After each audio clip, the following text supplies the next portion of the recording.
Welcome to another My Outlander Purgatory recap. This week, we continue our Season 7 coverage with a recap of Episode 707, A Practical Guide for Time Travelers. Ready? Then pour yourself a wee dram, settle in, and let's do this. Hi, everyone. Hi, everyone. I'm Tracy. I'm Carol. And we are My Outlander Purgatory. Oh my God, I feel like we're like... Really? Because I feel like we haven't made a video in 17 years. No, we haven't, but that's what I'm saying. Like, we have so much to catch up on we're like... Carol, how are you? I am a little bit overwhelmed, I believe. I don't want to say distracted because I'm all about you guys, but I'm a little overwhelmed. A little crazy week. Was on vacation, as you guys know. Thank you so much to all of you who were worried about us. That was so cute. I know, that was crazy. So cute. People were worried about us. I know. And I was in Cape May, New Jersey. Very historical, very haunted if you're a spiritual-minded person. And yeah, came racing back this morning, had a lovely, lovely shower for a bridal shower for my neighbor. And here I am. Tracy, how are you? I'm good. It's a rare afternoon. It's more like late afternoon, very late afternoon, recording for us. So I have spent the day just running around my usual Saturday errands. Clearly, as people, I've a lot this time we have not been putting out recaps. I've tried to do like a little TikTok here or there or whatever, and I made a TikTok like this the other day, which means if you see my hair like this, I haven't washed my hair. So Tracy, don't give away your secret. But no, they're inside baseball. I haven't washed my hair, but people were like, "Your hair looks that cute like that. Oh my God, it looks great." So great. Like, I'm going to give the public what they want. I haven't taken a shower today. So you're like, damn it, I'm never showering again. Yeah. So Carol was, here's where we all were. Carol was on vacation last week. I was on, I don't want to call it vacation because we went to see my in-laws last week. They live in Florida, in Saratoga. So I was there from like a Wednesday to a Sunday, and you left for vacation that Saturday, and you were there till today. Mm-hmm. And it was like, I don't really say mine was vacation because like both my husband and I worked Wednesday and Thursday, and we've just kind of been to Sarasota enough times now that like we've kind of run out of things to do. So you did them all. We basically day drank. That's kind of what we did. We went to see your in-laws. We went to see our in-laws, but it wasn't like a real vacation where you're going to a destination or anything like that. Right. It was, quality time with the fam. Yeah, honestly, I had a whole 8 days of that. Yeah. If I was on vacation, I probably would have been somewhere with Mai Tais in my hands and palm trees, but so it is. Yeah. And I think we had the best of intentions because we were like, okay, well, great. I can like probably, maybe I can squeeze in an evening or whatever in Florida, or you could you were like, oh yeah, no problem. Because you had rented a house and you were like, oh yeah, the kids will be off and I'll just do it, whatever. No, none of that happened. We were in like a guest room that's sort of an office, so there was no space to do anything, and we were kind of like coming and going all the time, and you were the same way. So here we are on a Saturday afternoon, finally back together. Carol, I haven't asked this in a long time. Okay. What are you drinking? You're going to yell at me. So as I mentioned, I had a shower this morning, and I had, like some people were calling, they were peach in color, but they were white sangria. And he was shaking them and everything. The shower was spectacular. So I was at La Mondina this afternoon drinking sangria. So taking a little break and had to be awake for this video, you guys, because the last thing I want to do is like sometimes when it's like 11 o'clock at night and we're making them and I'm like, yeah, I love Jamie. So this is what I'm drinking right now. But I do have a 2 Chicks margarita ready to go. Okay. I just don't know about white sangria and margarita. I don't know. I had the opposite. So I had some Diet Pepsis earlier today, and when you like are running your errands, you'll like go pick up a little like bottle of Diet Pepsi to like drink in the car, whatever. Right. Right. So now I am drinking this lovely. It's technically cider. It's by Ironbound Cidery. Ironbound is in Newark, New Jersey? It's in Newark. Well, it's the company's in Newark, New Jersey. The cider, field or apple cider field, like the apple field and the where they make the cider is in Western New Jersey. And it's like lovely. And we love to go to the Ironbound Farms. Like they have like a tasting room and a restaurant and whatever. It's always a good time. If you're in New Jersey, northern New Jersey, and you're looking for something to do, Ironbound cider. Awesome. So this is kind of like, it's called Highland Farmhouse. It's kind of like if beer and cider had a baby. It's very good, but it's not as sweet as cider, but it's not as beery as beer. So not a beer fan. Not a beer fan. Enjoying it. I'm glad you're enjoying it. No, there's a cider taste, but there's also a beer taste, and it sounds weird, but it works. It works. So what else, Carol? Anything else to report from your vacation? It was very cool, and I was hoping to get a picture taken in an area of Wildwood Crest that was an area where you guys, I'm not going to go on and on. You know what? I'll blog it. It was a very cool historical, really the only Cape May situation in the Revolutionary War, because I was trying to be topical, and it involved a ship coming in and running aground, and they blew it up and blah, blah, blah. So other than that, you guys, Cape May, New Jersey, man, it's just so cool. I just love it. That is the one thing my in-laws go every year. My husband went as a child and his whole life, and we have taken the kids forever. And it is my last hurrah. My kids are going to school, and so we said, let's go to Cape May with the fam, and that's the deal. So I am ready to rock and roll, Tracy. I want to talk about this episode. All right.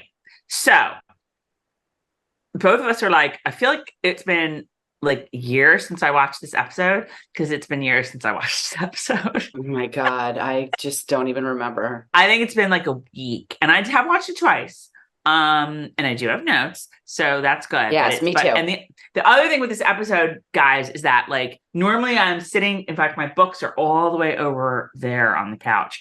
Normally, I'm sitting with my book. Like, is this in the books, or is this different, or whatever? Right.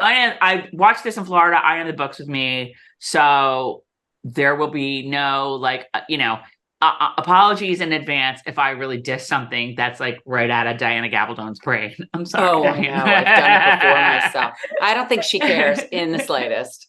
Really don't. I'm sorry, but I just like I have not been able to like reconcile the book and show, whatever. Okay. I'm gonna get this over a little bit so it doesn't look like I'm like this. I'm doing the same thing. If anybody knows about lighting, why am I the past few videos I'm so like backlit or something? This isn't lighting, but it's more that I have my like notes on the other screen, but like this is the camera and this is where the screen is. So I don't want to be like, Oh, well, Tracy, man. All right, let's go. Let's get going. Okay. Episode 707, A Practical Guide for Time Travelers. I request to the Stars people, please make the title shorter, because that is a hashtag. It's just like, kill me now. Like having to type all that. Oh, and I'm going to have to do it again. Oh, okay. It's a good thing I'm not on Twitter. Well, I'm sorry. It's not Twitter anymore. It's X. Yeah, I think he's trying to kill it. I don't get it. I was like, I don't want to get into the whole thing. I don't have a problem. I like some of the stuff that I'm seeing. I don't love the money stuff, but I get it. They were dying. He needs to make money. But what the F? What the F? Everybody knows the damn bird. What? I'm like, that's the one thing that he's done. I'm like, what? What's the word? What? Yeah, I know. And it's not even, you get emails of like from Twitter, like, here's the tweet you're missing. Like so-and-so Sam Hewen tweeted. Blah, blah, blah. Yeah. Now it says X, formerly Twitter. I feel like he's trying. My own wee Ian thinks he's trying to kill it. We all think he's trying to Oh, kill her. 100%. But I don't like Threads enough to like sort of jump over to that full time. I'm hearing that. I'm hearing that. But you guys, I think they're all in cahoots. I think they all have ideas. They all have stuff they're planning. And again, I'm not even going to get into some of the stuff I'm seeing happening, but we're crazy if we think that they don't have backdoor meetings. Crazy. Him, freaking Zuckerberg, all of them, 100%. Okay. All right. So moving on. Our writer is Margaret Yee and our director is Josh Agnew. I think he's a new director. I don't think we've seen him yet this season. But then again, the last time we made a video was like 17 years ago. So who knows? And we're back to having a cold open. So we are in Saratoga. It's Burness Heights, New York, September 1777. Bernice? It's BEMIS. Bemis. See, I'm telling you, 231% is not enough. Because to me, it's looking like Burness. No, it's Bemis Heights. You're right. Do you know that because of Turn? No. I know that because I'm reading it, but I also didn't. I'm mad at myself because I meant to look up to see how to pronounce it. Okay. So anyway, we are at the chicken suit camp. What the hell? The Rangers or the Rough Riders. I don't remember what they're even called. They're the camp where Jamie is, right? And Claire is writing to Bree. And she's talking about meeting William. And then we sort of have this little transition where Bree is reading the letter. And she's all like, oh, mama, oh, she's so great. And then she hears like, what? I have written down, remember that time Claire adopted an 18th century handwriting talent? Yeah, I screen grabbed the letter. And I'm just I know. It's beautiful. Well, she has been there for a while, but I have to say, like, that's something that, like, that's one of those little details that you don't really think about. But, like, yeah, I mean, learning to write with a quill and ink, like, that's got to be hard. I mean, it'd be even harder for us now because we don't really write in script anymore. And I think it would be messy, but I actually we used to have pens like that back in the day in the paper goods store. And I actually like that. I know, right? I like that feeling. Like and they were calligraphy pens. I actually like it. It slows down my writing. I don't like ballpoints. So I actually think I would like it, except as you would say, I don't like it. I don't like the scratching. Plus, I mean, if you're writing stuff, like I make mistakes and stuff now, like that letter of Claire's was just like spotless. Did she write it and then copy it over or something? Like, I don't know. I mean, I don't know. There is a little ink splotch, but I just was cracking up at the giant, capital letters. And I was just like, oh, Claire, I see you've learned. I know. And I thought that a lot of times too. Like, yeah, that's not easy. So, but she's been there. She's been there now for like 10 years. The second time around, right? Has it been 10 years? Has it been 10 years? I don't know. I mean, I don't know. I also don't know. I have no background in time travel back to the 18th century and how many years it would take you to learn how to write a letter like that. Learning a foreign language, it's not going to take you as long as you think. It's certainly not going to take you 10 years. And then there are some people who are just like going to not be good at it no matter what. Right. I'm going to guess that maybe, okay, this is my suspension of disbelief for this episode. I am going to guess that she had to learn because it would look weird if she can't go. Oh, yeah. Yeah. And but I mean, having the ex-printer husband, that also probably helped as well. Right. Yeah. And I mean, she probably learned the first time around, I mean, that's where you really have to be concerned when she just goes through the first time and she's like, oh my God, I'm in the 18th century. And learning how to write with a quill and ink is probably 25th on her list, down on her list of oh my God. Right. I need to deal with this, Right. Exactly. So, all right. So anyway, Bree's reading the letter and he hears, Bree, and she races out of the chair And I just laughed because we had like the exact same chair in our house growing up, except it was a green cushion instead of blue. But the reason it's so funny is because Carol once got stuck in it. Do you remember?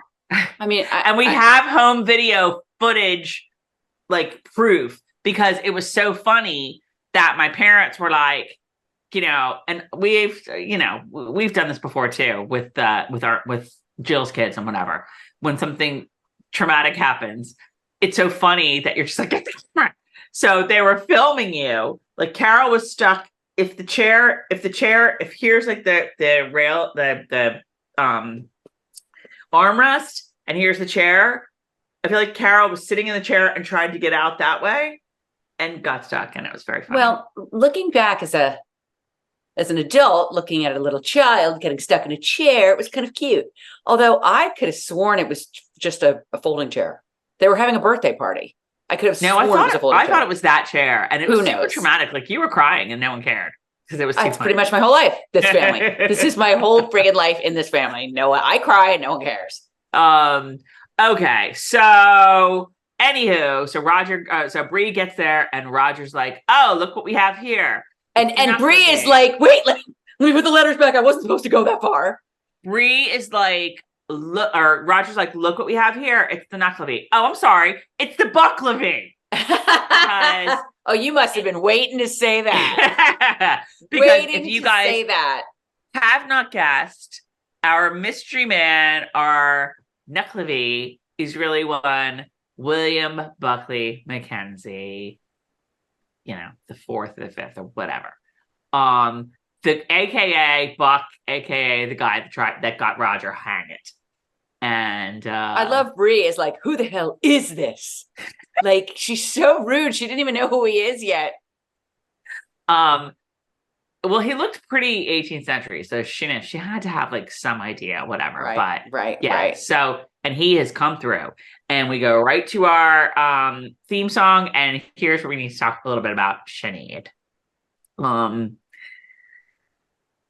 Because this also feels like this went down like, years ago at this point, but because it's been like a week and a half probably. Right. But boy, that was really sad. Forgive me, because something weird just happened with my earbuds, and I didn't even realize, put two and two together, what you were talking about. Horrifying. It was just didn't expect it. Just no, terrible not at all.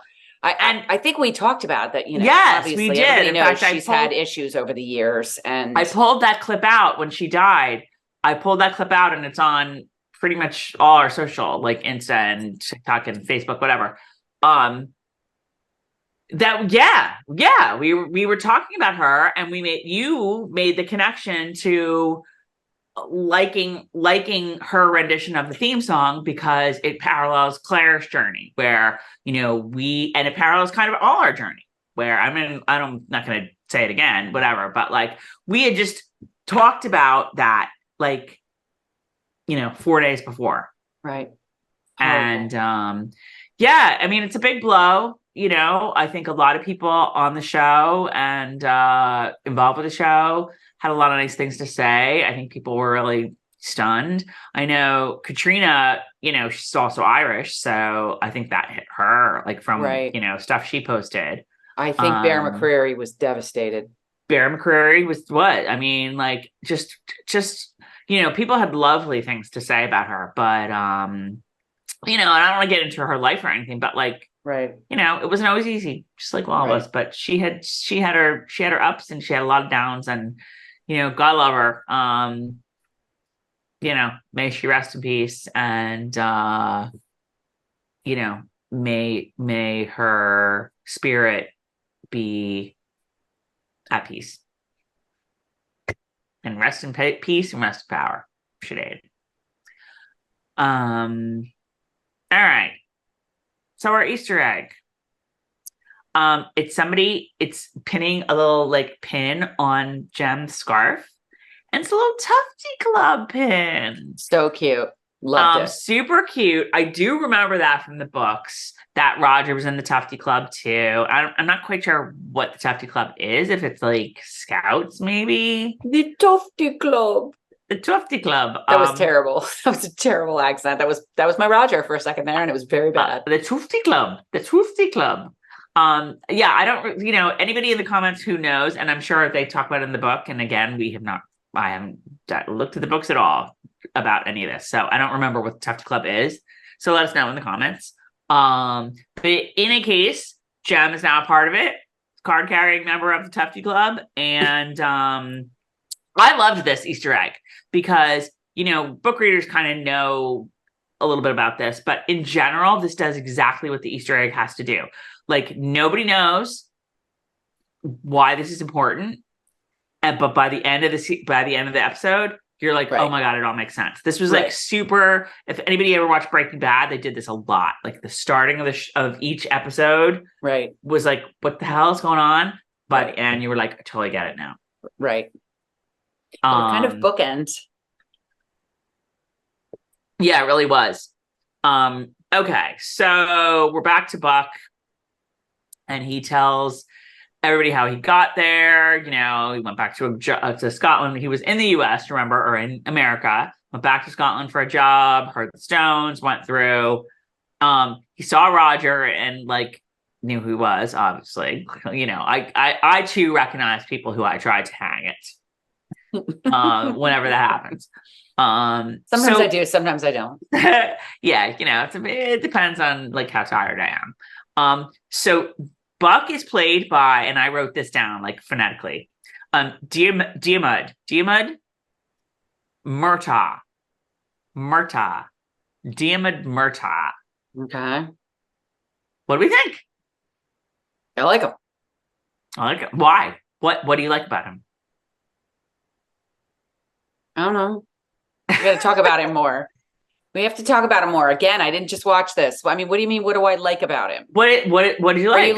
Are you looking for something in particular? No, I'm just like, what do you like? I liked him. I mean, clearly Buck is a character who we have not been accustomed to liking. Remember also that when we've met him before, he was played by Graham McTavish. Mm-hmm. In sort of this like dual weird, right. Role. It was weird. It was. It was kind of funny, but like, yeah, that wasn't gonna. It was a little weird because we knew that Buck was gonna come back. Yeah. So it's kind of like, okay, I get stunt casting, but like, you're gonna have to cast this guy. Like, maybe they just didn't want to deal with casting him because it was like 2 seasons ago, right? And they were just like, "Hey, Grant, what are you doing tomorrow? What are you doing this week?" I think there was more reason than that, but yeah, so it was fun, but it's a little bizarre. But I think he makes Buck really sympathetic.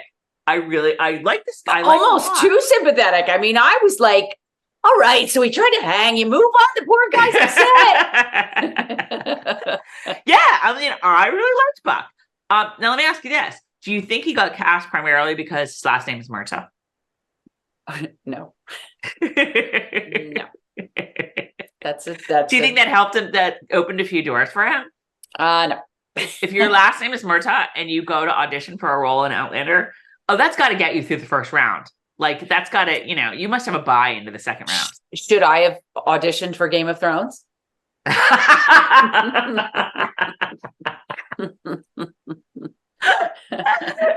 What? You never know. You never know. You should contact George R.R. Martin and be like, okay. Yeah. Can't you get me in the red wedding scene?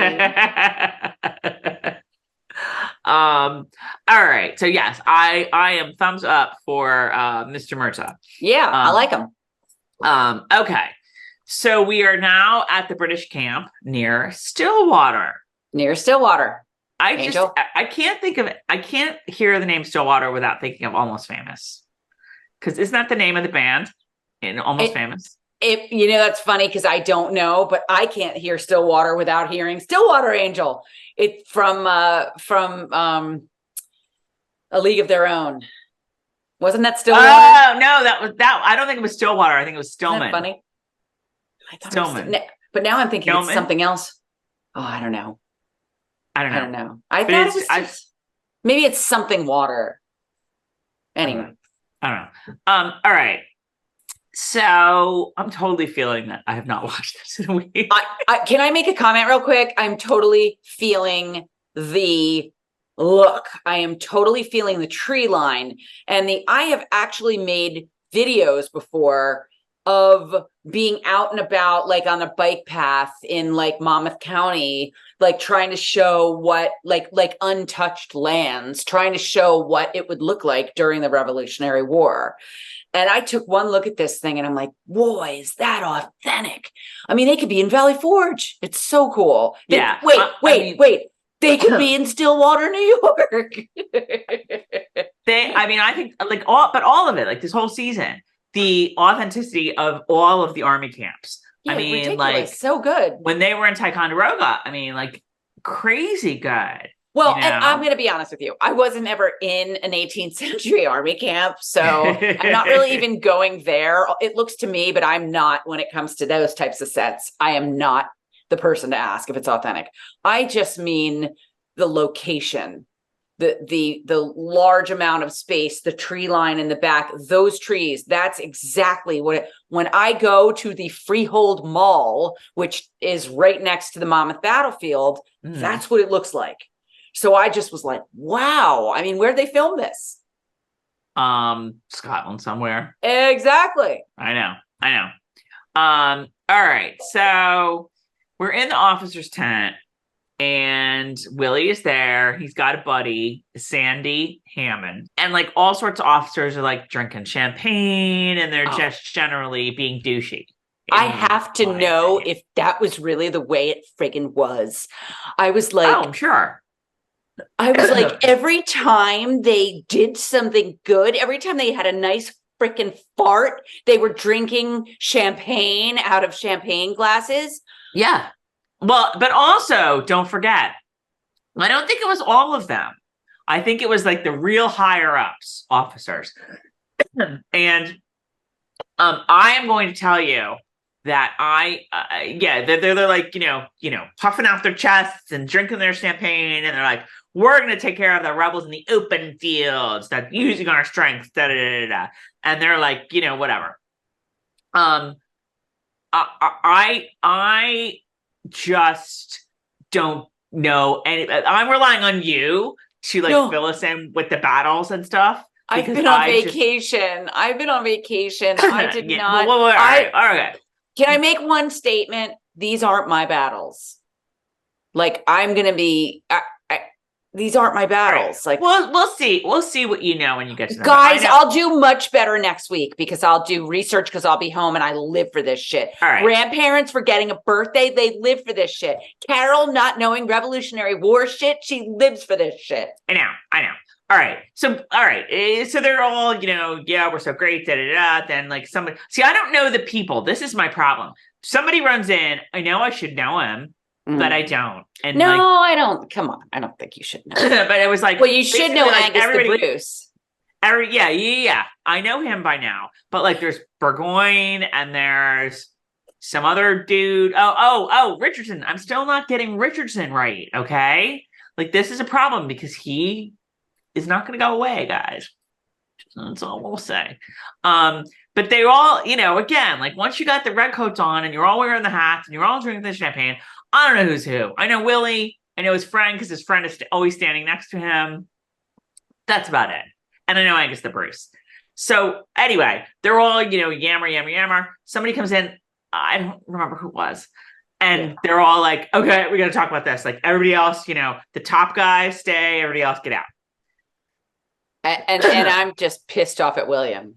I have William is calling the deserters cowards. What a sniveling little shit. And I love William. I love that sniveling little shit. But like this, well, I mean, it's kind of like that makes him William. And, he is a sniveling little shit. And in the books, he really is. It's a credit to Charles Vander Art that he is not so much reading that way in the show. Right. Just like Jamie, only snootier. I know. All the looks all the Lord John looks half the snooty. Sorry, that was loud. So William and Sandy go outside and they're like strutting around. They got an apple, William's like cutting it up with a sword.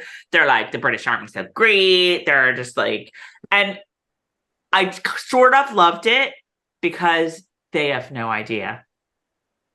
That's where I was just like, they have no idea. They're like, we can't wait to get in a big old battle. It's gonna be so great. We're gonna take them down. They have no idea. And you just see it coming off them. And that's why I love Angus the Bruce throughout this whole thing. Because Angus the Bruce, and for those of you who don't really know who we're talking about Simon Fraser, who's played by Angus McFadden. Angus McFadden, who played Robert the Bruce in Braveheart.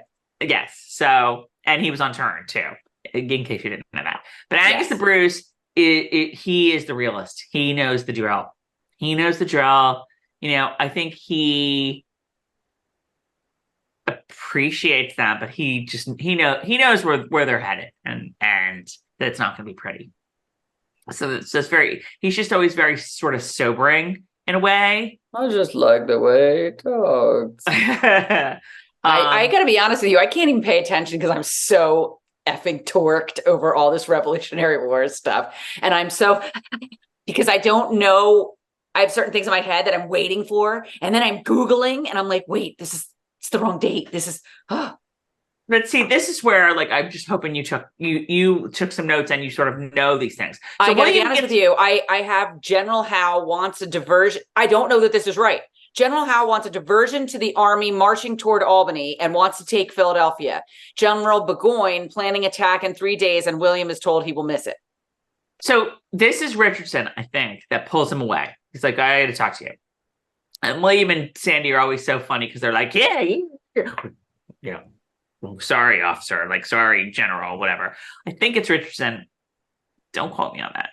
But yeah, so he gets pulled away by who I think is Richardson. And yes, what you said. So Richardson's all like, how is, not be meeting the troops in Albany? He's headed to Philadelphia.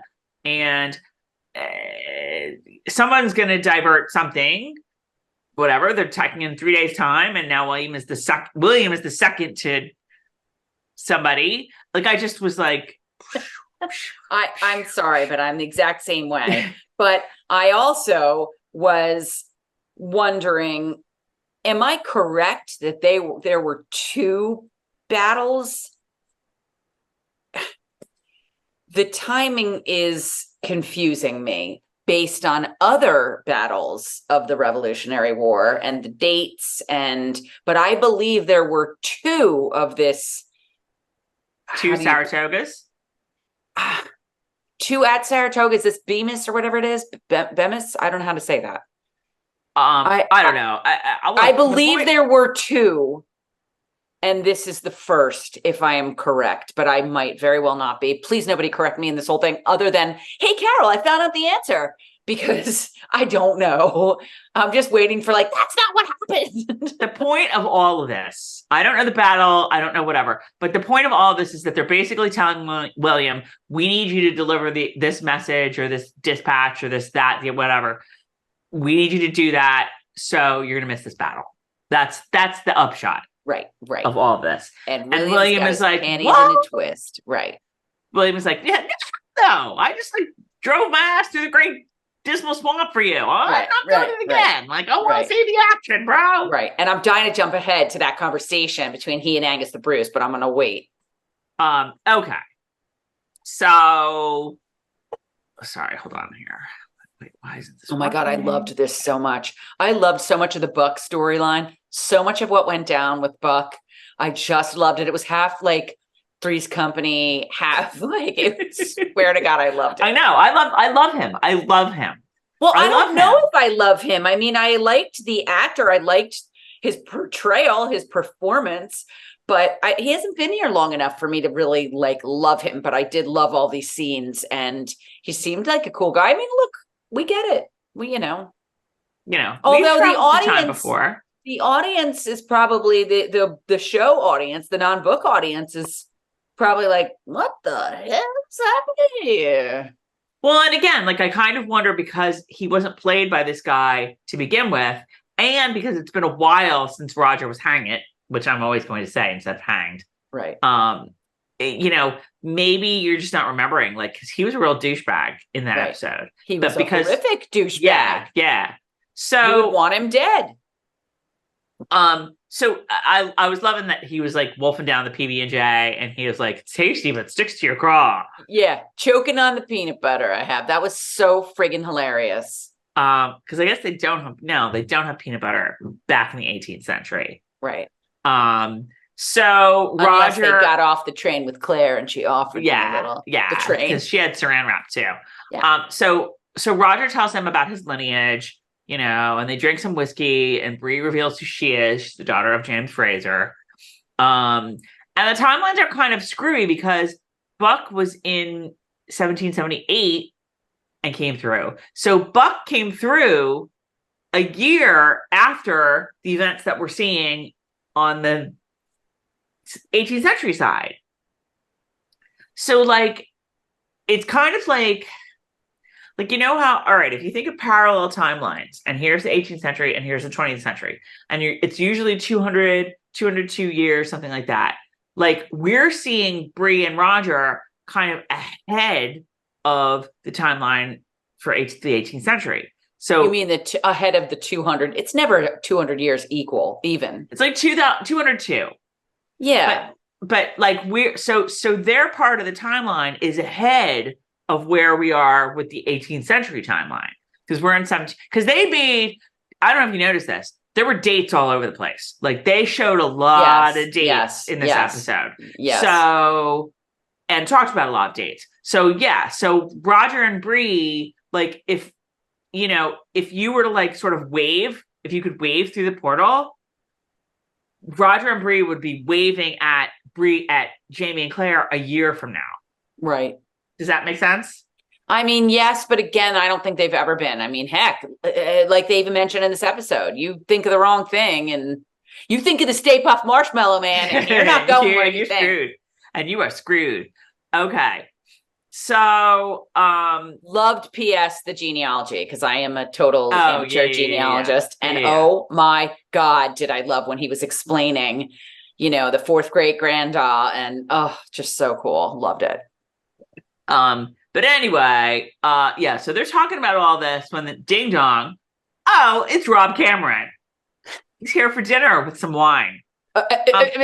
Come on, knock on our door. I mean, that didn't it seem totally like who just shows up for dinner? Like, so remember, guys, last episode, and this is like a long time ago. So last episode, Roger saw Rob Cameron at that, Highland thing he was doing.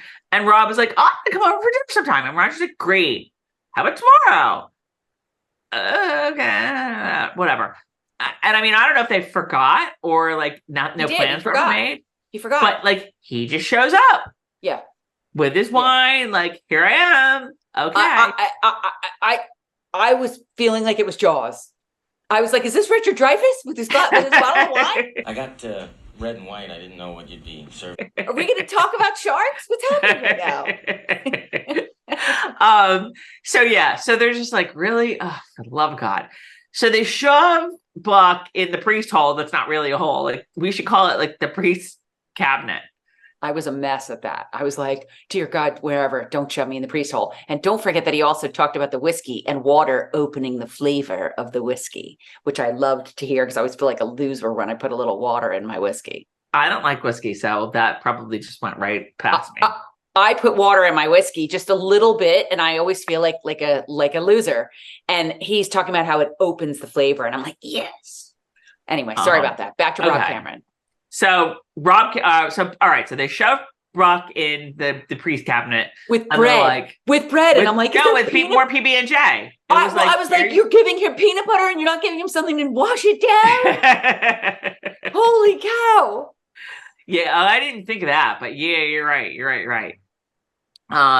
So here's Rob. I don't know. Oh, Bree's making dinner. So they all like get a laugh at that, like, oh yeah, Bree's cooking. So because Bree had such a hard day at work. I didn't understand that. I was like, no, what? I think it's more that like Bree can't cook. Bree I know. I know. Is like third sister Jill. Is that like I think that Roger does all the cooking. And right, I get it, but I just also was like, why is Bree home all day? Like, I'm sorry, is she working from home now too? Is this post-COVID? Well, didn't we go through the last week that maybe Bree has like, maybe her hours are like 7 to 3, you know? Yeah, who knows, maybe. Whatever. Okay. So Rob is all like, okay, I love all your old stuff, like, bro. I want to see those hymnals that I had to read that other novel of yours, but I want to see the hymnals. Sure he did. So Roger's like, okay, here they are. I have to go, I don't know, check on dinner or whatever he has to do. So just read them here. Here you go. And he leaves them alone. Oh, I know. Oh, just Roger. He's ridiculous. Just like, okay, here you go. Because Rob Cameron's not suspicious in the slightest here. Right. Okay. So it is pretty funny and kind of obvious that they like, here's Rob, like, okay, reading these hymnals, and they pan down to like the box of letters. You're just like, okay, we're not telepathing that too much. What's gonna happen? But okay, so the kids come home and Jem is part of the Tufty Club. And Roger is just like, I was in the Tufty Club too. Like, great. It was fun. Whatever. So then it's dinner time, and Jem is very into Rob. Jem is very into Rob Cameron. He's very into all of like that. He uses all these big machines at work, and he's like, well, I want to see the tunnels. Like, mommy, mom, what do they call her? Mama? I don't remember. Mama, probably. Whatever. Can we go? Like, and they're like, sure, I guess, whatever. I just have to say that those kids are super cute, but that Mandy, slow golf clap for that Mandy right now, because she had some heavy lifting to do in this episode. Yeah. And she is as cute as a bug's ear, but girlfriend can act too. Yeah. I don't know how old she is. I don't know. Sorry, don't know her name. But really good. Right. Really good. Mm-hmm. So, okay, so they're all chatting, and like Rob and Bree are all like shop talk, and they're like, oh, well, you like did that other thing that's and he's being all flirty with her. and I have something about what? Go ahead. What song were they listening to? I said it was like sounding very like more earlier 70s. Aren't they like 1980 right now or something? Mm-hmm. I don't remember. I unlike some songs later in this episode, I didn't write this one down.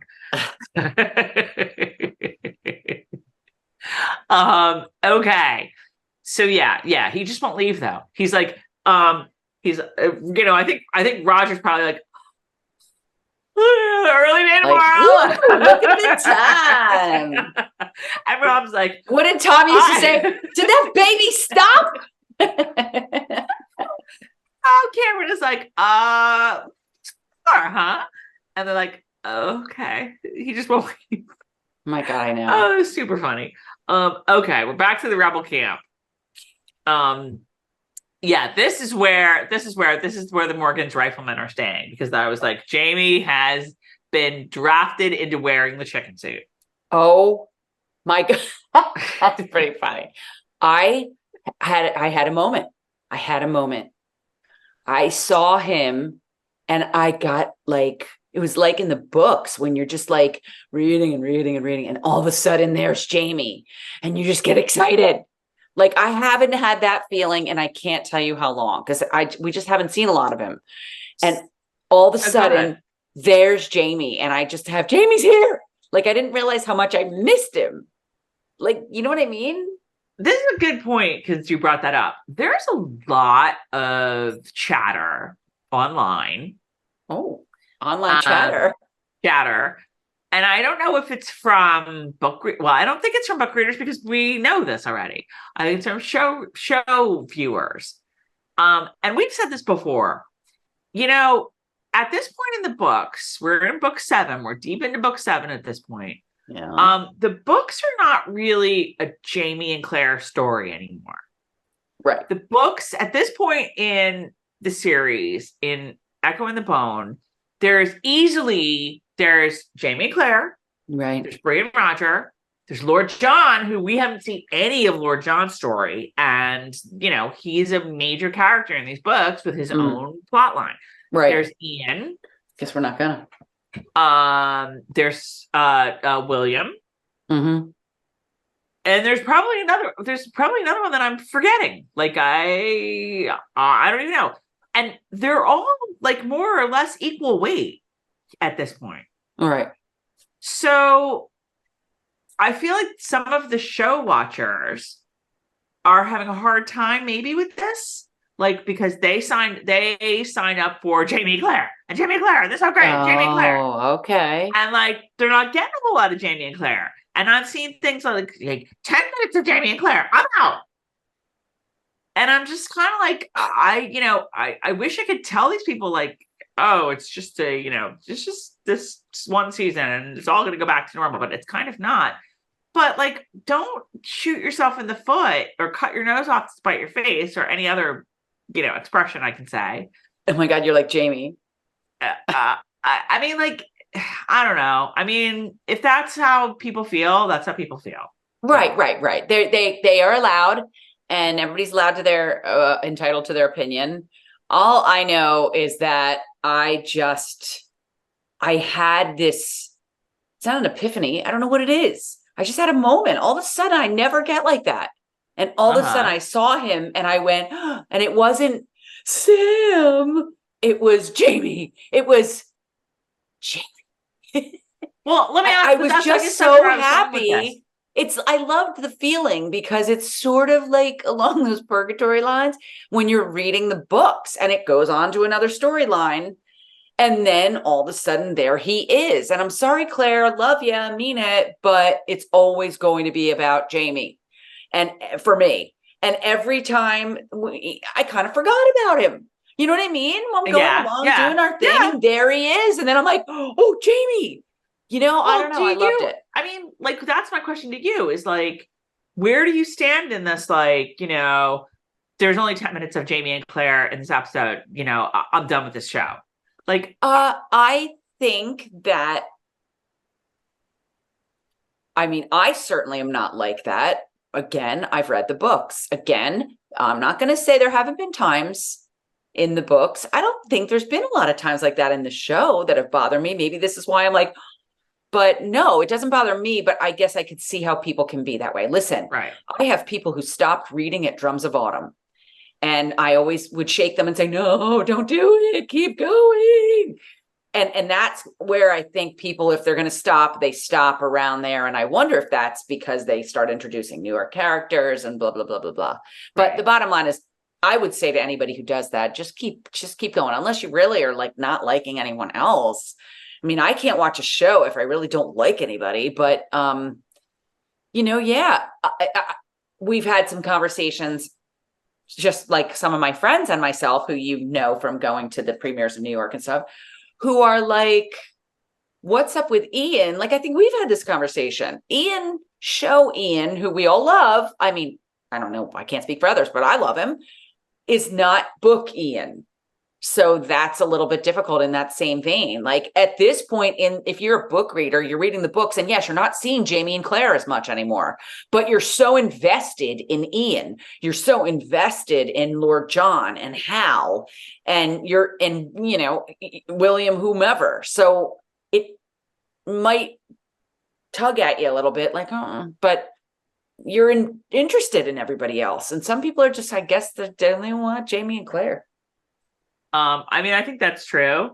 And I'm somebody who, I've said this before on our show. I feel like, you're still trying to get through book 9. I read book 9 and I feel like there's too many characters. I feel like it's just gotten like, there's just too many storylines. I can't keep track of all of them. And, we need a Cersei Lannister blowing up the Red Keep course correction. That said, I mean, like, maybe what it is this season is like, we've cut, like, we're not seeing any Fergus and Marsley, and I think they're missed. I really do, because like those are characters I love, and so like when it's not Jamie and Claire front and center, like, and it's Fergus instead, I'm like, Right. bring it on. No, right. And, I mean, like, I get. It's hard. You know what? Diana is damned if she does and damned if she doesn't. Because the fact is that Jamie and Claire are like 65 years old at this point, right? Right. I mean, like, maybe not. Maybe in the show. Claire's probably supposed to be in her like early 60s in the show, even. Right. Okay. She's 5 years older than him. They're still hot, right? But like, they're 65 years old. They've been together. They're tired. So it's like, even if it was about them all the time, it's going to be different. It's not going to be the wedding night every day, Right. So that's where I'm kind of like, I just want to say to people who are like, I'm out, I'm done, like 10 minutes of Jamie Claire or whatever. Like, just keep going. You're 7 seasons in. We got one more season to go after this, and then that's it. Like, don't dump it. Yeah, and you're always gonna have Jamie and Claire. They're always gonna be there. They're just not gonna be as much of them. But right. But anyway, I just kind of want to say that whole like Jamie and Claire thing, because I read that a lot, and like, Jamie. Yeah. And I'll just hang on, people. But yes, so Jamie shows up. He's in the chicken suit. He does not have the pants on, so I guess he's not quite in the full on chicken suit, just the top part. I'm looking at him right now, laughing. And he brings Claire over this book. And this, you know what? This is a super cutesy scene that like means nothing, doesn't really do anything, but it's just cute. And if you like Jamie and Claire, and if you miss them, this is like everything you want. Right. So, Jamie's like, Claire's like this. Claire's like, and Jamie's like, Sassenach, you need glasses. She's like, I don't. And he's like, yeah, you do. And we'll get you some in Scotland. It's all good. Because we're still going to Scotland, you guys. Even though Jamie is like, yeah, I'm going to stay in this for just a little more. Just a little more. Yeah. Claire, please. Just another 2 weeks. Yeah. How did you like it's 12 point? Is it Caslin? Oh, my God. When Jamie talks fonts. Swoon, I love fonts. Oh my God. It was the same way I have it written. I literally have written that down, and then I go, oh my God, make me swoon. I love fonts. I know. Who else thinks it's hot when Jamie talks fonts? Oh my God. Talk dirty to me. Talk fonty to me. Holy shit. I loved it. 12 point Caslin. Oh my God. I can't even do that. Like, I can't identify fonts. I can tell you if it's serif or sans serif. That's about all I can do. Right. But yeah. Okay. So basically everything we learn out of this scene is that Claire needs reading glasses, and they have to go to battle in 3 days. And I was like, are they going towards Philadelphia? Like, what are they doing? None of this battle shit I get at all, you guys. And it's been a week. I might have to Google while we're talking, because I can't. Okay. So we're back to the British camp. And oh my God, who else was super, and this is book readers, sorry guys. Who else was super excited when Willie and Sandy were talking about the beefsteak? You might have even like missed that. The Beefsteak Club. Hi. That's like, okay. Lord John, you guys probably know, has his own set of books, but they talk about this in the actual books too. That Lord John in London belongs to the Beefsteak Club, which is like some gentleman's club, I guess, that, all the gentlemen belong to. And lots of like, intrigue and stuff goes down there. But like, just hearing about the Beefsteak Club is, we don't get enough Lord John and that whole storyline from the books. Lord help us. So even a little crumb of talking about the Beefsteak Club, I was like, food finally here. Oh yeah, they're still. I don't know if they're still at the Ticonderoga camp. I don't know, but they finally have food, so they're all psyched about that. And then Angus the Bruce shows up, General Fraser. And he's, he likes to hang with the men so that they bond for the battlefield. That's important for the dudes to be all, bonded. kill some dudes and drink champagne. Yeah.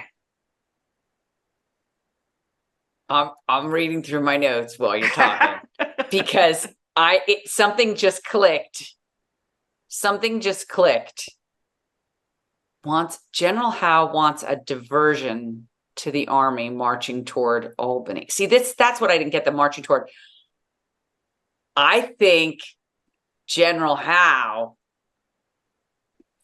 William just blew off a certain battle. Remember. Oh, Paoli? God, no spoilers. I don't know. I think that's the battle. Because that's September 20th and this is September 19th. So there were 2 battles of Saratoga, one on September 19th and one on October 7th.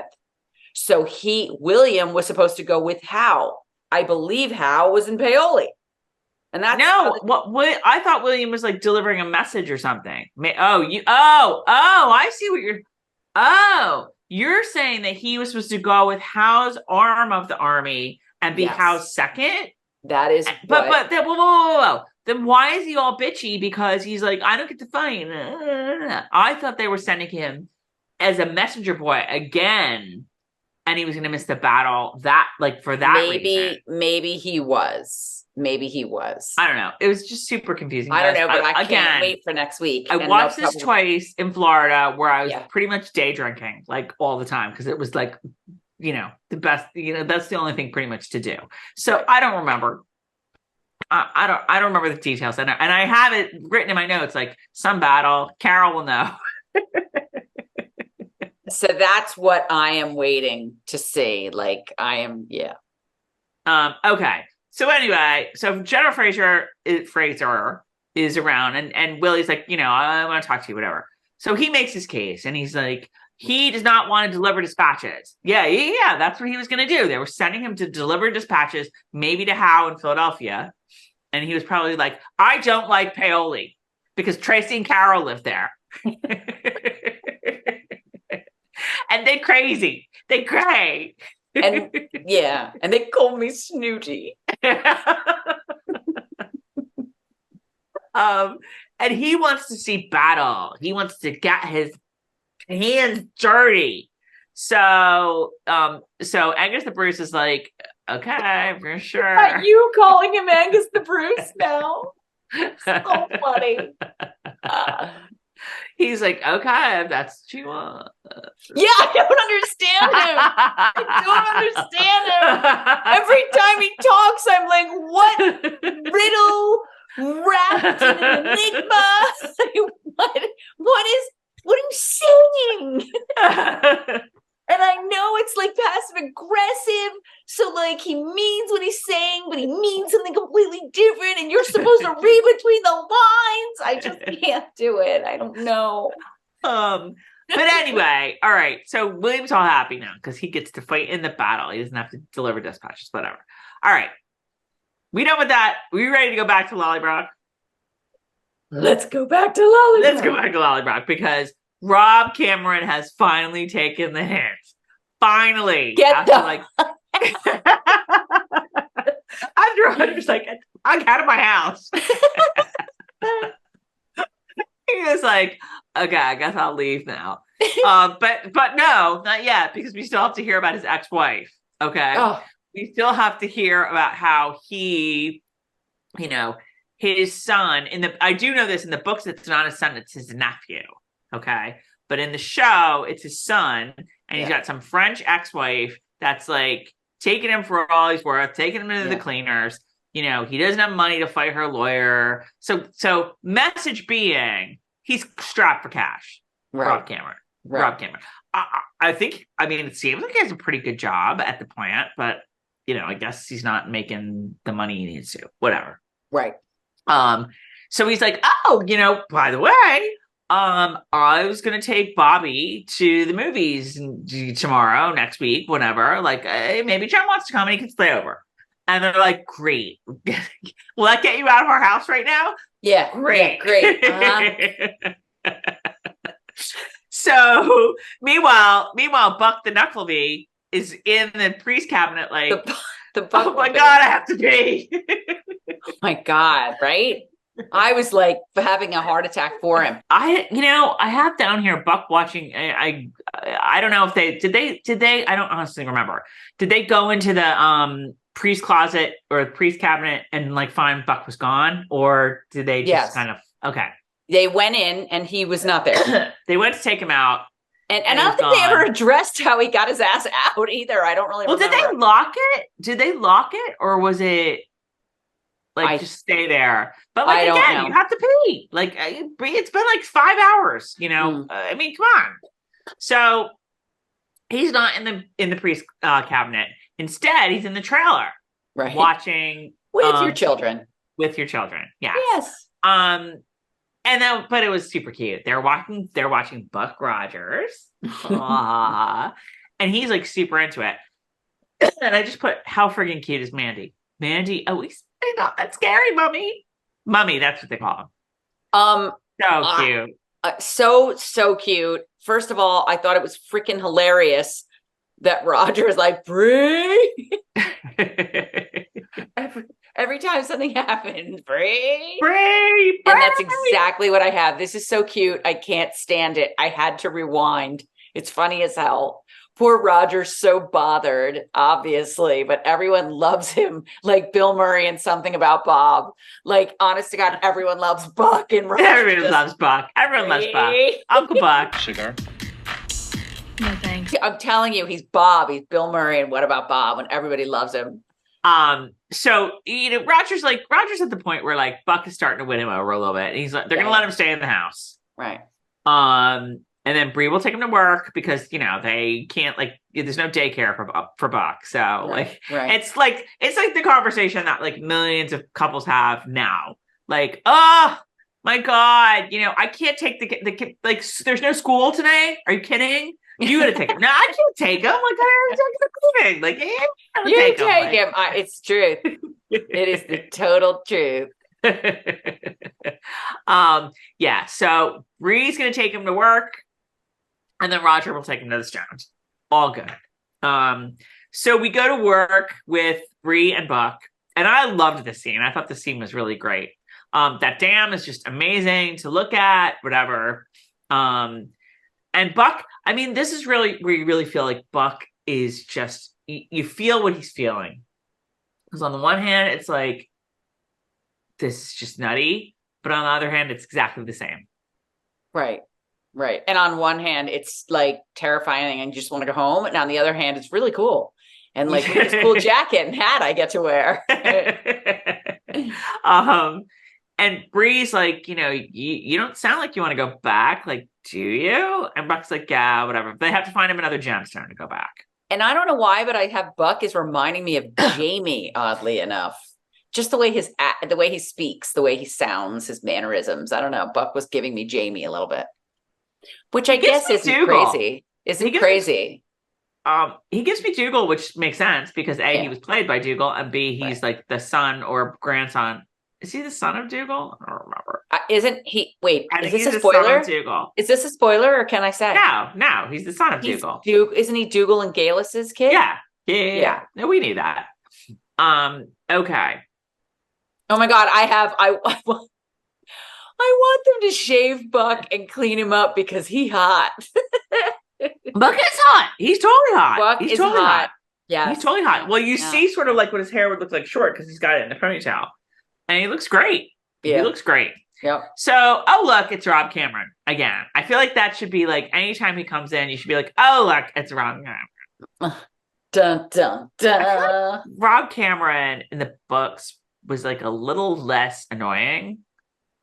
And maybe he's just annoying because he just overstays. Maybe it's easier to see that he's annoying in the show than it is in the books. Like he seemed, I don't know. I just remember from the books, like he and Bree were buddies and they hung out and like he didn't like have that whiff of like desperation and like I have nowhere else to go about him.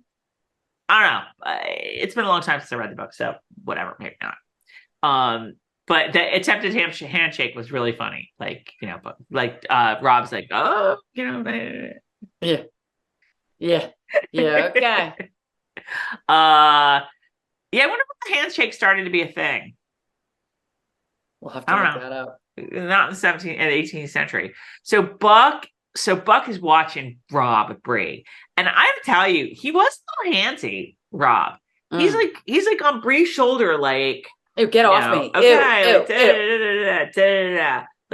like handsy in a way that like I wouldn't be comfortable with. Like, I mean, I'm not comfortable like given supervisor, employee. Yeah. But I wouldn't have been comfortable like with a friend. My friend, like, I mean, he really was, he really was handsy. Right. I can't believe I don't have that. I don't have anything about that. It's weird. No, I mean, like, it's one thing to be like, like, oh, you, or, push you, or like, like, oh my God, I know, like, da, da, da. Yeah. But like, he really was like, so Bree, well, he's smarmy and creepy. Jam's gonna come over, right? Or whatever they were talking about. I don't even remember. Like, da, da, da, da, like, but like that all. So Buck's all like, oh. Buck knows the score. And I just was like, oh my God, how tall is Buck? Because he makes Bree, who's pretty tall, look like, she's my height, which is 5-0. He's just like, yay. And I mean, like, you got to know, like, I don't know if Bree was standing on the Tom Cruise box or whatever, but like, that must have been like super like challenging because they're like, this, it's crazy. I don't know. I also don't know how tall she is. But I think she's like 5'7". I mean, maybe 5'8". yeah. I just know she's not nearly as tall as Claire. Kate. I mean, she's not as tall as the Bree in the books. Bree in the books is 6 feet. Yeah. Bree in the show is not, but she's not like super short either. Right. I don't know. I feel like she and Claire are like sort of about the same height. Maybe she's a little shorter, but whatever. Right. Okay.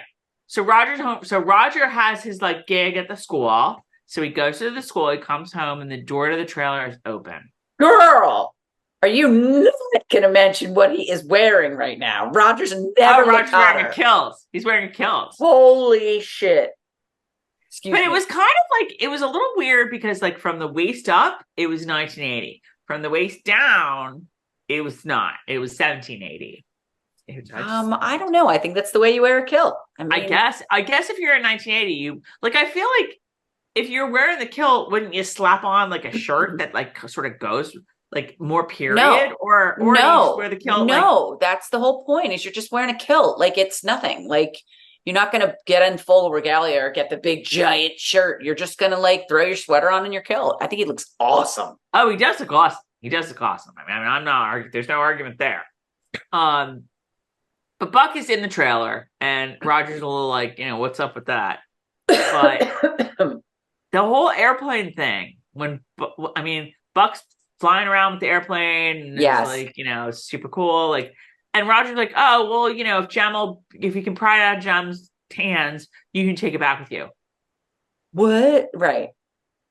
Like, and then you can get shot in the head if somebody doesn't know what it is. It's like, okay, even when Roger was like, carving them out of wood, it was still a little like, oh, what's this? Is it a bug? Is it a bird? Like, be careful, right? But like, why don't you just, go through back to the 18th century with like a United plane. Right. Or like a rocket and slap NASA on that puppy. Like, what the hell? Yeah, I thought the same thing. Like, sure, yeah, just take that back. And again, that's one where I'm like, sorry, Diana, if that's in books. Yeah, it's funny, whatever. Okay, so Buck is all like, okay, Rob Cameron, hot for your wife. Like, totally 100%. And Roger has the line of the episode, which was hilarious, which is this. So, yeah, Buck is like, yeah, Rob Cameron, hot for your wife. And Roger says, you think that about everyone, which is why I ended up with a noose around my neck. Yeah, true. True. Very true. Good woman. I forget who wrote this episode. I'm not going to scroll back to see, but like, good line. And if it was Diana's line, hilarious. I laughed out loud. Right. It was so funny. So funny. But it's also like sort of showing like Roger is like, he hasn't quite forgotten, but maybe there's a little forgiveness there, whatever. Right. And then they get into the whole like Roger's like, so yeah, I need to tell you something. I was looking through some things and I know the year that you died. Do you want to know? Yeah, right. That was creepy. Why would he tell him that? Go ahead. Go ahead. No, go ahead. I was like, Roger, what aren't you getting? Maybe it's what I wasn't getting, but I was like, yeah, the name is on there because he disappeared, and they're like, okay, he died. So he, but I feel like it hasn't happened yet. Like, and I guess then you get into that whole, you can't change history. You can change history. You can't change history. You can. You know what I mean? Look at the things that have gone on with Claire and Jamie over the years. Look at the letter that like Frank wrote. Look at, you know what? Do you understand what I'm saying? I do. But you know what? I think a week away from this has given me some clarity about this. Okay. I think where he was going with this, because he said, okay, it's 1778. It could be for two reasons. Number one is you go through and you don't make it. Number two is that you just never show up again and they just presume you dead. So what I think Roger is saying to him is, do you want to stay here? In other words, if he doesn't go through again and just decides to live in 1980, right. His death date is 1778. Right, but it has to do with time travel. It hasn't happened yet. It's not in the book because he didn't time travel. I mean, he did, but he didn't. Well, no. Look at Jamie and Claire and the fire and the. Well, then no. I mean, that's sort of the same thing. No, it's like, it's again, what he's saying is your death date in the record books is 1778. Right. But we don't know if that means that you died, i.e., you went back through the stones. I know what you're saying. And died, and they found you, and you're dead. Or whether it's because nobody ever found you, and they just presumed you died. Which means maybe you went through the stones and you died. Maybe you died of something else. Or maybe you decided not to go back to begin with. So, I mean, having that knowledge, I sort of get why Roger's wanting him to have that knowledge now. Having that knowledge, Buck can make the decision of like, you know what? It's too big a risk. I like life better than, being in the 18th century. I'm going to stay here. Right.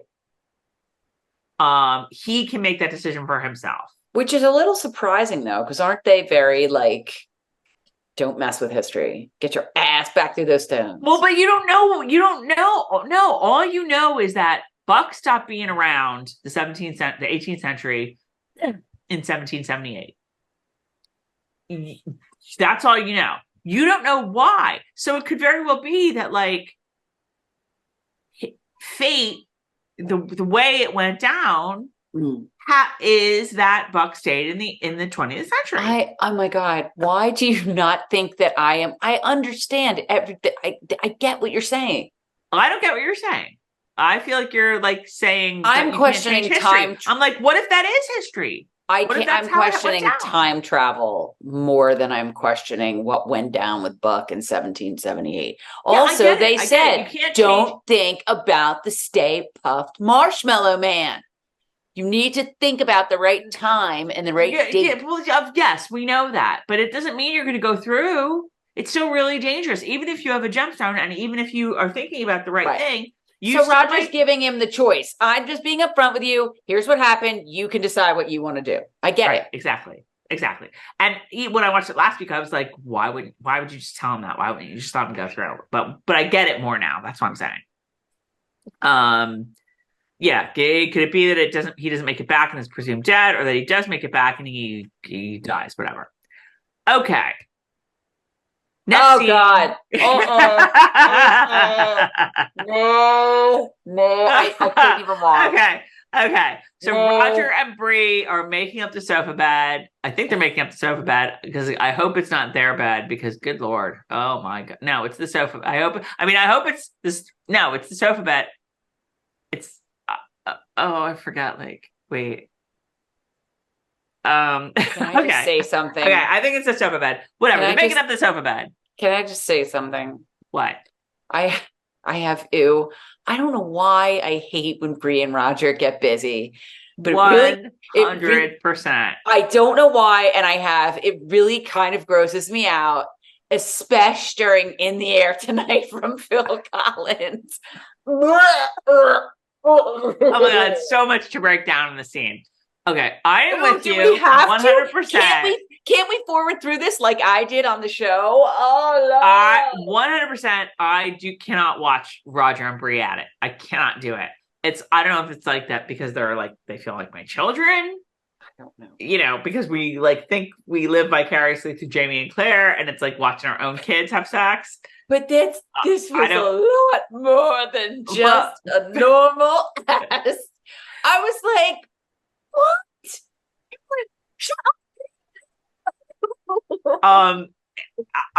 Well, all right, Roger. Let me just say, like this is how they start to. Wait, what's with the porn?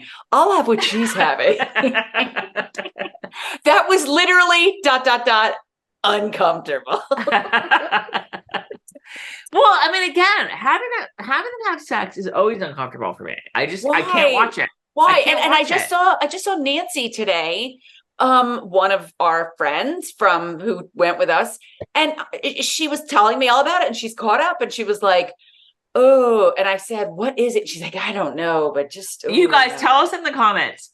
Do you watch the whole thing of Bree and Roger? Do you watch it through, or do you fast forward? Because I fast forward all the time. Oh, why? I can't watch it. I fast forward. I can't watch it either. But this had the extra specialness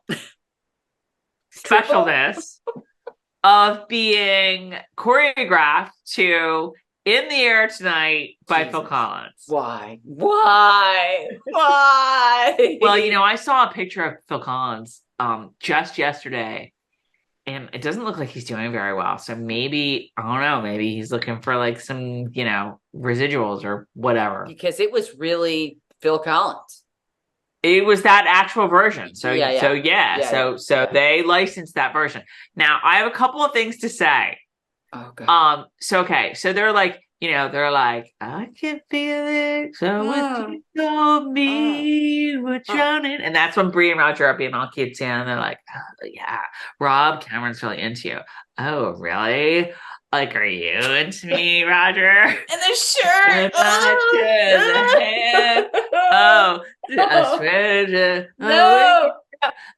And where they choreographed it was like, Roger picks her up at the and I would be like, if I'm Bree, I'm like, wait, hold on, Roger. Yeah, hold that thought. Okay, we can keep going now. Yeah. Because that's a requirement, you guys. When that song is on, I mean, you must stop what you are doing. And am I right? Or that's me in Stairway to Heaven, but it is. Well, that too. But I do the whole damn song. This song. So it just was like, no, this is wrong. But here's the other thing that I was having a real problem with. Everything. All of it. All her enjoyment. This is a super urban legend here, okay? Oh, Jesus. Okay. What is going to come out of her mouth right now? I can't believe you have never heard this. What? You haven't said it yet. So I've seen things I think. About the drowning. People. I feel like people thought much younger people were like, oh, they made this song for the episode, and I was like, no, this song has been around for a bajillion years. They thought they made it for the episode? I think I read somewhere that people didn't think it was a real song or whatever, like a song from the time. No, it's a song from the time. I've seen Phil Collins do it in concert with. Is this Phil Collins or is this Genesis? I don't remember. I think this is Phil Collins. It is Phil Collins solo. Off. It's in the end. This is a good album. I've got this album. Face Value. Face Value. Yeah. One of my favorite songs ever, like probably like top 3, is a song called Don't Let Him Steal Your Heart Away from that album. You were lonely and you needed a friend, and he was there at the right time. I love it. He was Sorry. there at the right time with a right. One of my favorite top 3 songs. You're making me want to go and listen to some Phil Collins, but I'm right now on the wiki page reading. I know. Which is hilarious too, Carol, because like one of our, we explained it when it happened when Jamie had to say goodbye to Jemmy. This has been like one of our playlists. Phil Collins is like making a real like splash in season 7, because You'll Be in My Heart. Oh yeah, has always been the song that plays in my head when Jamie says goodbye to Jemmy, because he says like, if you should meet a mouse named Michael. Right. And, You Be in My Heart is from Tarzan, and it's Disney and whatever. Me too. But I did not expect 2 episodes later, 3 episodes later, to encounter Phil Collins again in this manner. Lord, the way to just ruin the song for me. Go ahead. Go ahead. No, go ahead. I think I'm about to give you the answer to what you're asking. The urban legend. Oh, okay. Well, let's explain the urban legend for those who don't know it. So again, this is a real song. It was really out then. We saw it. We saw Phil Collins in concert, whatever. But there was always a legend about what this song was about. And like, was it like, what was it about? Like, why did Phil Collins write it? And the urban legend is that supposedly Phil Collins wrote this song. This song is supposed to be about like Phil Collins is, some woman in his life, either his wife or his girlfriend or his daughter, I don't, who knows, whatever, but was attacked. It was like, sexually attacked, whatever. And the speaker, the narrator of the song, is intent on getting revenge for the attacker. So whether it's Phil Collins, whether he wrote this as from the point of view of whoever, like that's urban legend is what that song is always supposed to be about, right? Am I like making that up? I'm not making that up. No, you're not making that up, but urban legend is 100% urban legend and AKA wrong, because Phil Collins came out and said it literally is about nothing. I wrote it when I was going through a divorce and I was pretty angry. Like that's it. And he thinks all of these are comical, and he said they just kept getting worse, and it was just like borderline comical, like watching all of it.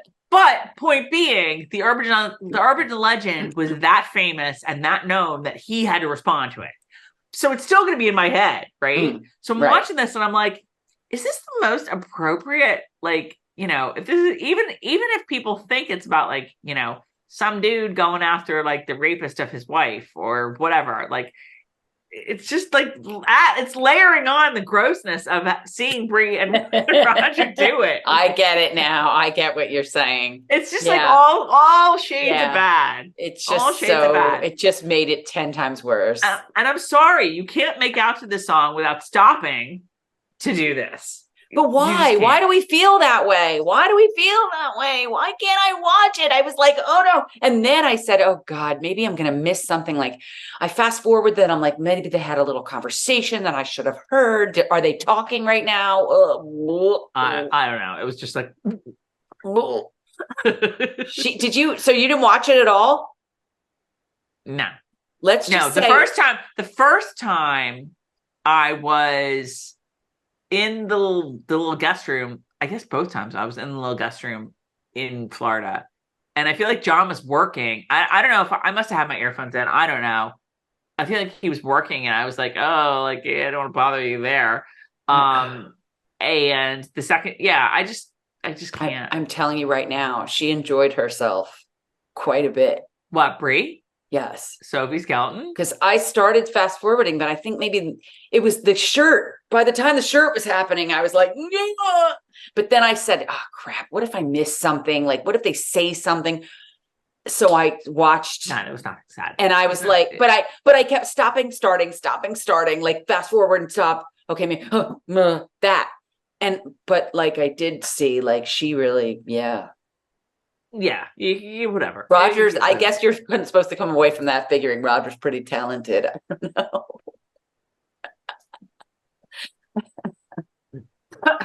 I just put it down the wrong part. Here's what I came away with it from, or what I came away with. You know, they did it on the sofa bed that they're making up for Buck, and I was just like, oh my God, I hope they change those sheets.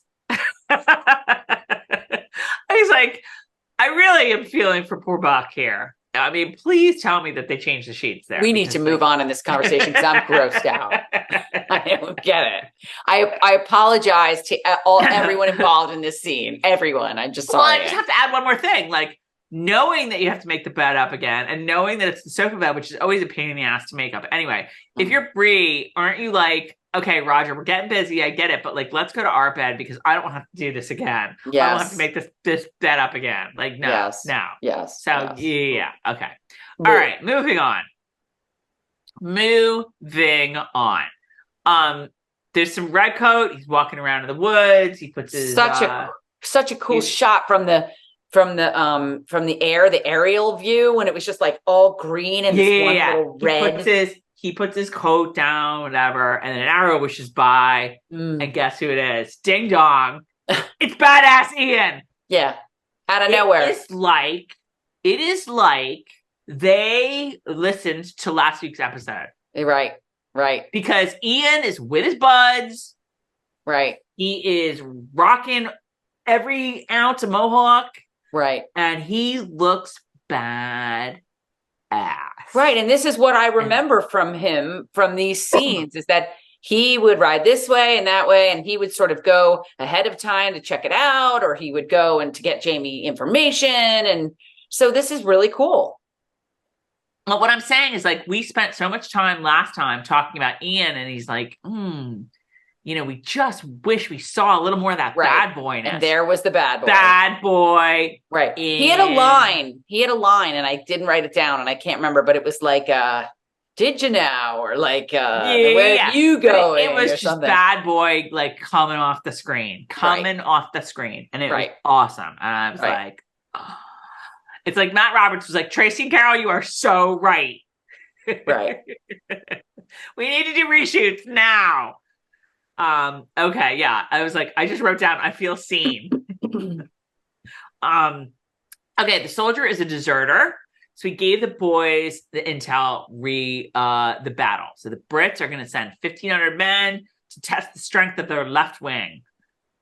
Don't know what that means, whatever.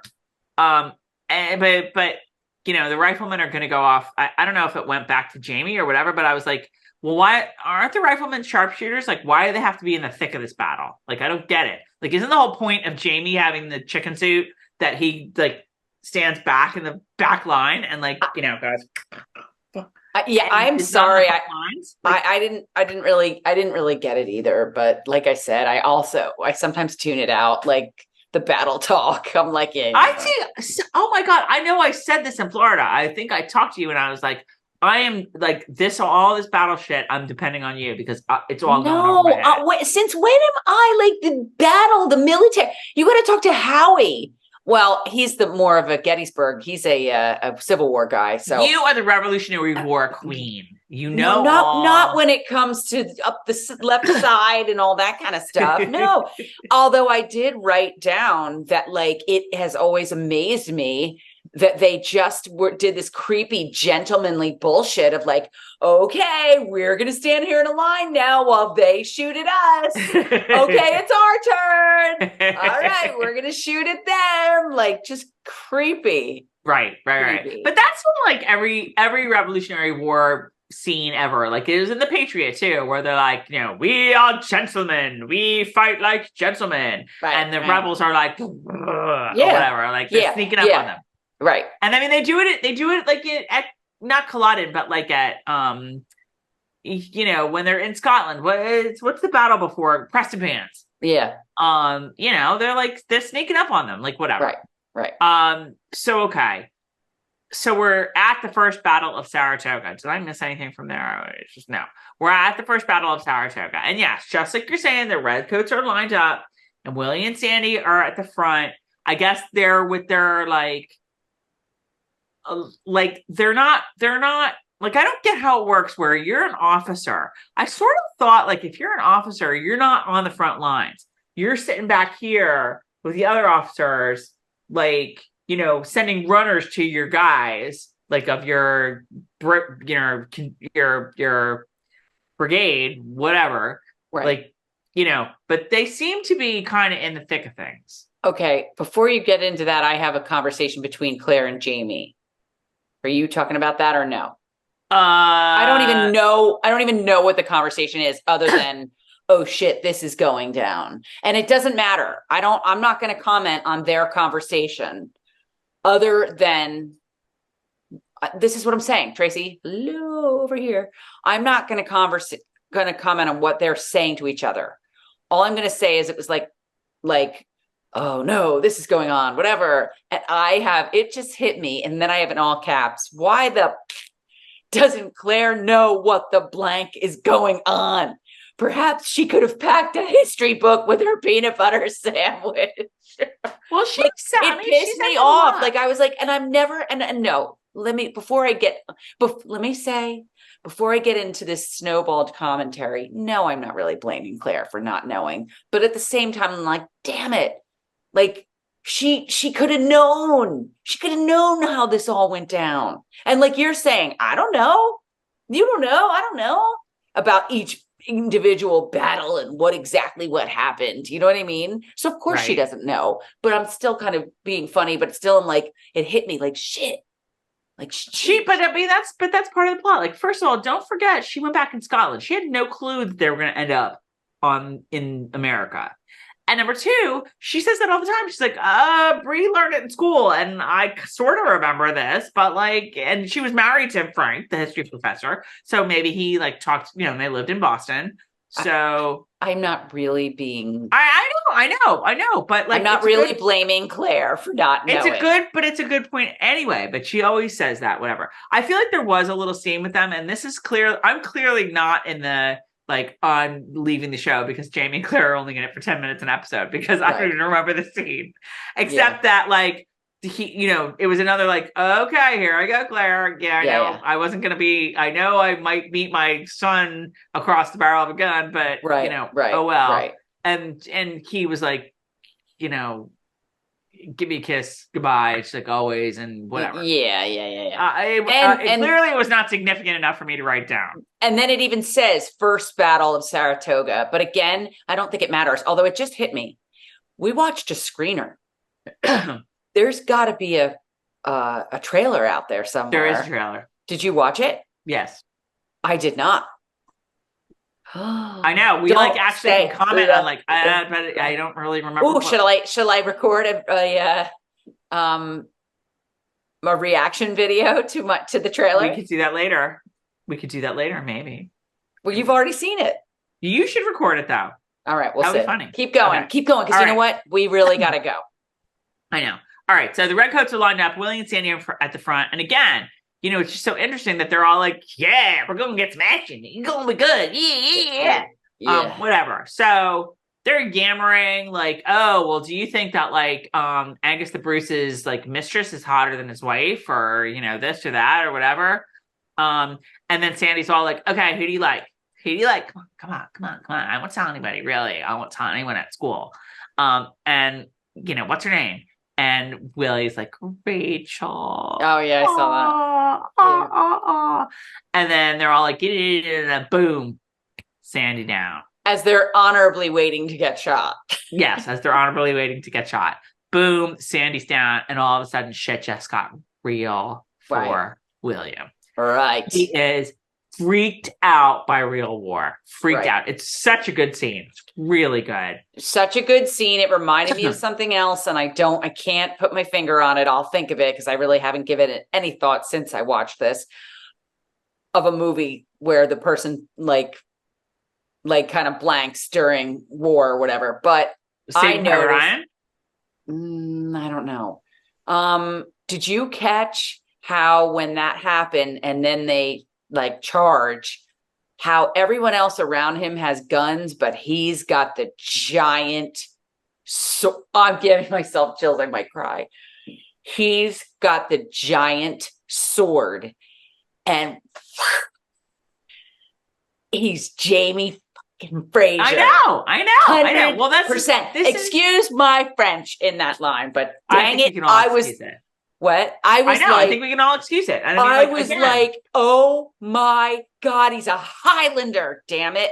This episode was perfection in terms of showing William as I'm the son of Lord John and I'm the son of Jamie Fraser. Thank you. Thank you. Perfection. Right. Because we've seen the Lord John, right down to talking about the beefsteak. Okay. We've seen all of the like, I'm rich, I'm snooty, Right. And then later on. Now, I will say, I think that he doesn't have a gun because he is an officer. No, that was another thing. I am not talking about why he doesn't have a gun. No, but I get it. Like, that's the thing. Right. He's not supposed to have a gun. Right. Exactly. I'm just saying I loved the way they did it. Everyone around him has guns and he has this primal, and I'm just like, I literally did you catch how William pulled out his sword like a true Highlander and not an English, I don't think I meant tricky, soldier of the crown, huh? No, I know.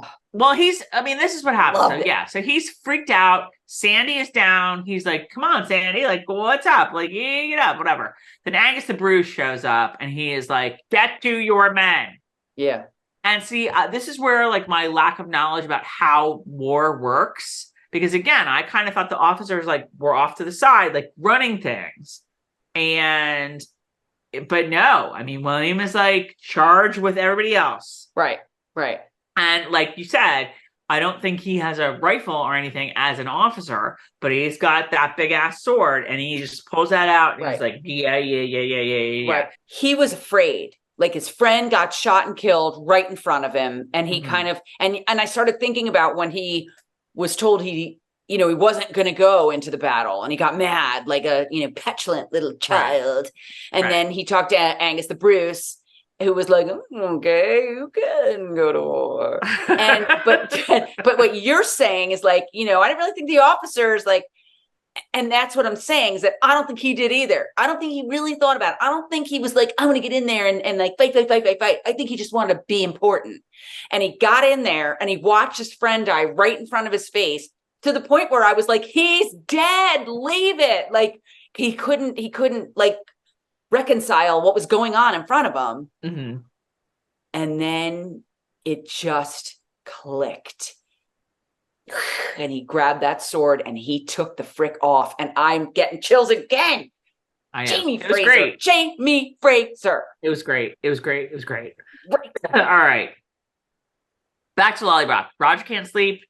He heads for the study. He's putzing around, like whatever. And looks at the letterbox and a letter is sticking out. And there was no letter sticking out when he like saw it last time. So something is up. And just when he's like ready to be like, oh shit, here's a scream. It's Mandy.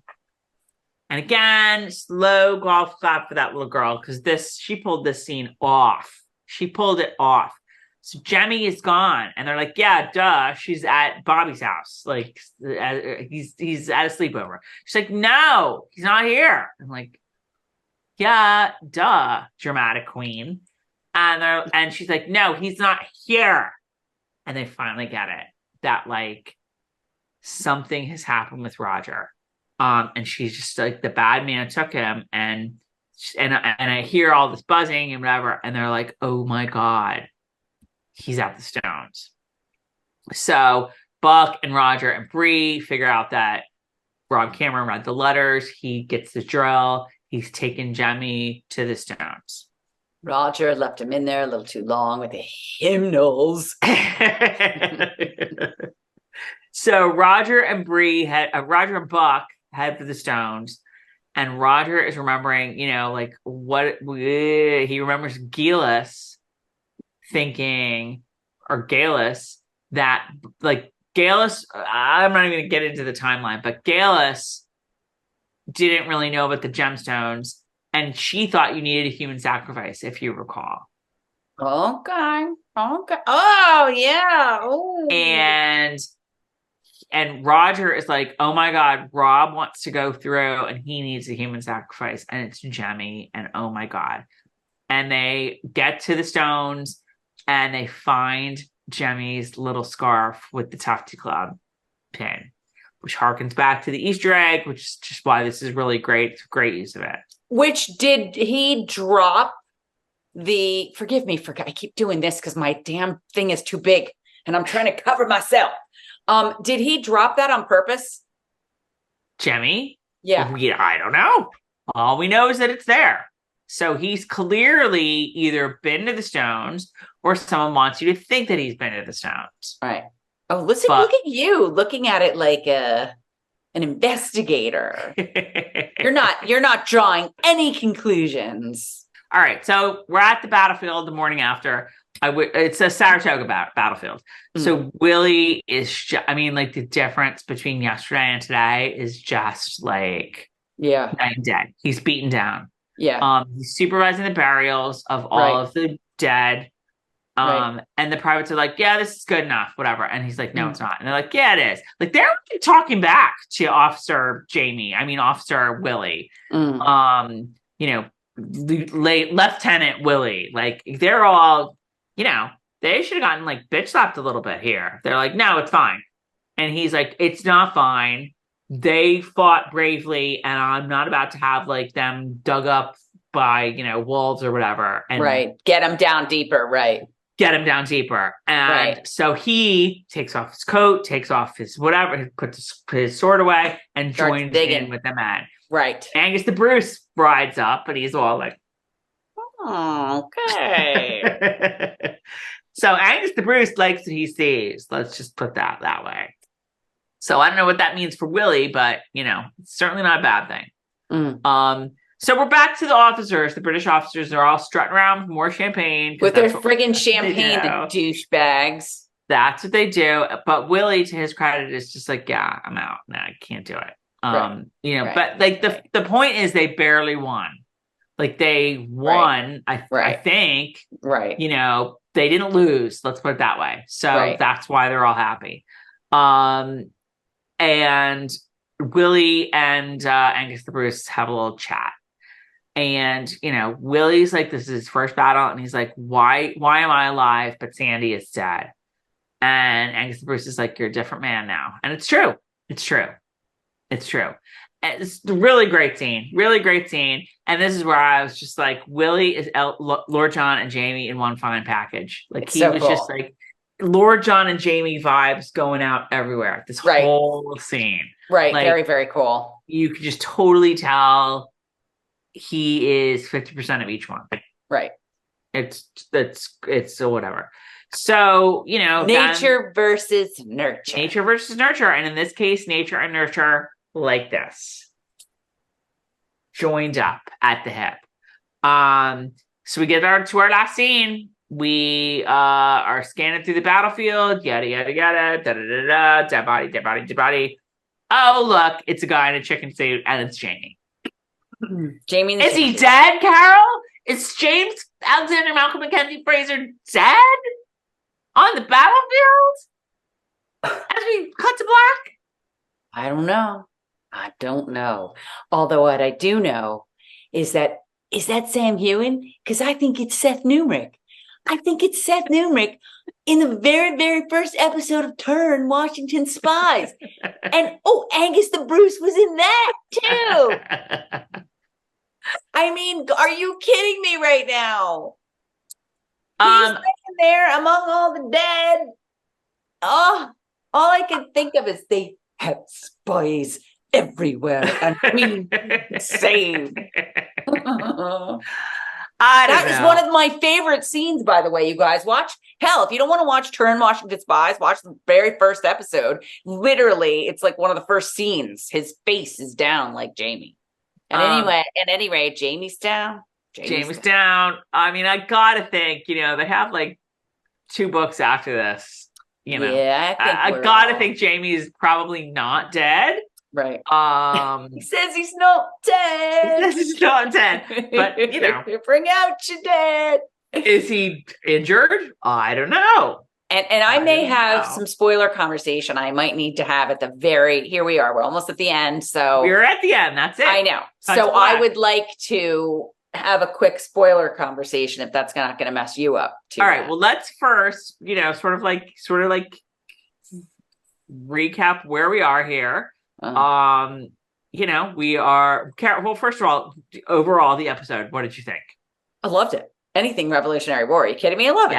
This was a good episode. It was like it was a good balance of learning about characters and especially with William, like sort of seeing the change in him and action. Right. So we have set ourselves up for a mid-season finale where let's just review. Right. Jemmy may or may not have been taken through the stones. Right. Jamie may or may not be dead. Bree may or may not have changed the sheets on the guest bedroom or the